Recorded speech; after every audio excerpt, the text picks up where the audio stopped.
if you didn't already know, I was borderline mute for a solid 5 years of my life. That's just a nice way of saying I was reserved, timid, sheepish, repressed, or shy. From the time I could talk, I was super outgoing. I would even talk to like the sister-in-law at family gatherings that no one really liked, you know? But like then, 13, 14 hit and I was just like mute instantly, overnight. I make it sound a lot worse than it actually probably was. So from the time I was 13 to 17, I was just a bit more of a reserved person, and there's nothing wrong with that. Shy people for the win. The thing is, I realized that there are a lot of problems that come with having this social trait. So therefore, today we're going to be talking about shy people problems. Part 2. Walking into places alone. I refuse. Not a fan. I don't know what I thought was gonna happen to me if I walked into a building by myself, but I, for some reason, would not do it. Especially if you're from like a small town like I was. You know, there's just so many chances of running into people, and it's just not like, I don't wanna deal with that alone. I don't wanna take on that by myself. So I always really appreciated when a friend was down to get lunch with a 10-minute notice. Group hangouts. Group hangouts are a blast. I am all for like a school bus of kids getting together and having a good time. But you know what sucks is when you're the only one that doesn't know anybody and you get invited. Let's say somebody you're friends with invites you to go hang out with like their other group of friends, like you don't know any of them, and they're like, yeah, they're cool, they're friendly, like you'll love them. I'm sure they are friendly, cool, nice, all the words you described, but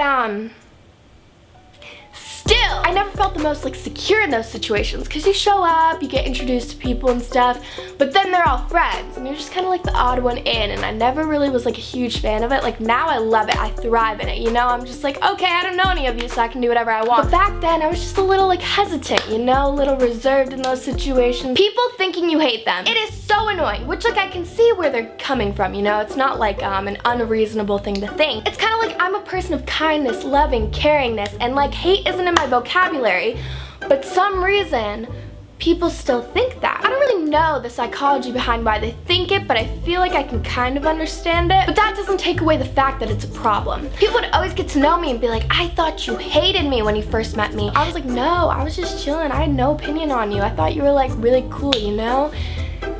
Overthinking your actions. I can promise you that no one is watching you pump gas. I still chose to believe I was the star of 7-Eleven and all eyes were on me. I can also promise you that if you are struggling to find 25 cents in your purse to pay somebody, like not everybody's like, yo, what's going on? It's just little things like that you're very self-aware of, which is great. Actually, it's not great. I don't know why I said that. It's definitely a problem, like the concept of this video says. For help. You're out and about living your life to the fullest, and then a problem arises, like you need to know where the hand sanitizer is. I'm gonna use this as an example because I tweeted about this. So you need hand sanitizer, but you don't want to ask anybody. Know what else to say about it. It's just like it's their job to help you out when you're in need, you know? Like if you're at a store and you need help, still getting yourself to ask something of them is just taking a lot from you. Or like when you need directions, like where is this store if you're in a mall? Who are you to ask? Suri can't help you. I mean, maybe she can, but she's not really like one to help in a mall, you know? I don't know, these are just some like examples necessarily. Maybe not the best. You're kind of picking up what I'm putting down, hopefully. So those were 4 problems that all shy people face, just minor inconveniences in their life. If you want to see part 1, I will leave the link to that in the down bar. I'm really tired right now. Getting my daily dose of caffeine this morning was a bit of a struggle, but we got through it. It's fine, I have it now. Yeah!